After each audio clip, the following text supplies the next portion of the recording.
गसाइगावनि चौधुरीगाराव थानाय जारिमिनारि संकस खेराइसालिखौ जौगाहोनो थाखाय बिटिआर सरकारनि थांखि लादों। गसाइगाव महकुमानि सिङाव थानाय भारत भुटान सीमा ओनसोल संकस आरो रायमना माहारियारि पार्क सेरनि जारिमिनारि संकस खेराइसालिखौ जौगाहोनो थाखाय बिटिआर सरकारा गोबां थांखिफोर लादों। बिनिनो बाहागो महरै दिनै बिटिआरनि गाहाय मावफुं सोद्रोमा प्रमद बर' बिथाङा गंसे हनुमाननि मन्दिर आरो गंसे गणेशनि मन्दिर लुफुंनो थाखाय अन्थाइ खाम्फाखौ गायसननानै होयो।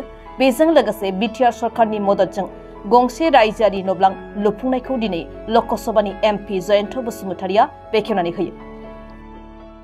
कमप्लेक्सत आमी लाहे लाहेকৈ বিভিন্ন আঁচনি দিয়া আৰম্ভ কৰিছো আৰু এইটো আমাৰ বহুত এটা ভাল টুৰিষ্ট স্পটো হয় আৰু ইফালে এটা পবিত্ৰ স্থানো হয় আৰু বড়োসকলৰ খেৰাই বুলি ক'লে অতি পুৰণি প্ৰাচীন কালৰ পৰাই বড়োসকলৰ যি ধৰ্ম সংস্কৃতিৰ লগত জড়িত হৈ আছে এইটো হ'ল খেৰাই। খেৰাইৰ পৰা বড়োসকলৰ বিভিন্ন নৃত্য বিভিন্ন গীত মাত বিলাক আৰম্ভ হৈছে।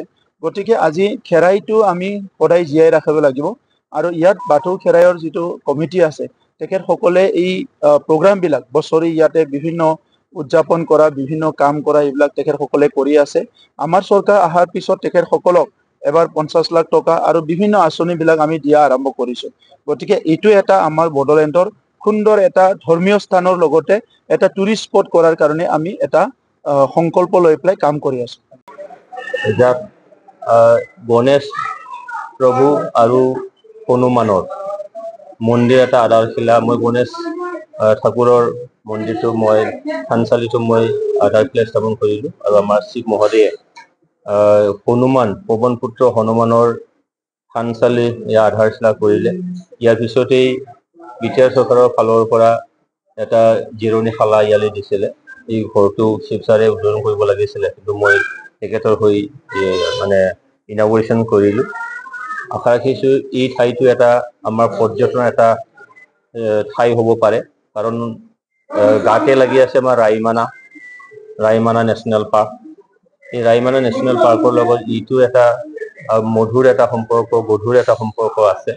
লগতে আমাৰ সংকোচ নদী আৰু এই অঞ্চলটো যম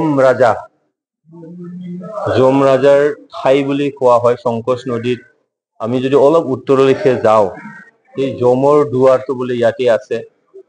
সেইখিনি আমি তাহানিৰ পৰাই যে ঐতিহাসিকভাৱে সকলোৱে জানে যাৰ কাৰণে পৰিষদীয় যিটো সমষ্টি সেই সমষ্টিৰ নামটো তেনেকেই ৰখা হৈছে যমদুৱাৰ বুলি। এই গোটেইবিলাক বস্তু গোটেইবিলাক বিষয় প্ৰি হিষ্ট্ৰিক মানে সময়ৰ পৰাই আছে। হিন্দু শাস্ত্ৰমতে বেদ শাস্ত্ৰমতে 4 বেদ ইয়াত আছে নিশ্চয়কৈ আৰু যুগ হিচাপে 4টা যুগ নিশ্চয়কৈ কোৱা হয়। এই 4টা যুগৰ লগত নিশ্চয়কৈ কিবা এটা সম্পৰ্ক ইয়াতে আছে। তো মই আশা ৰাখিছো এটা পৰ্যটনৰ বিষয় হওক আৰু সকলোৱে এই অঞ্চললৈ আহি নিজৰ মনোবাঞ্ছা পূৰণ কৰাৰ লগতে বিনোদনৰ এটা নিশ্চয় ঠাই হ'ব পাৰে। এইখিনি মই সকলোৱে আহ্বান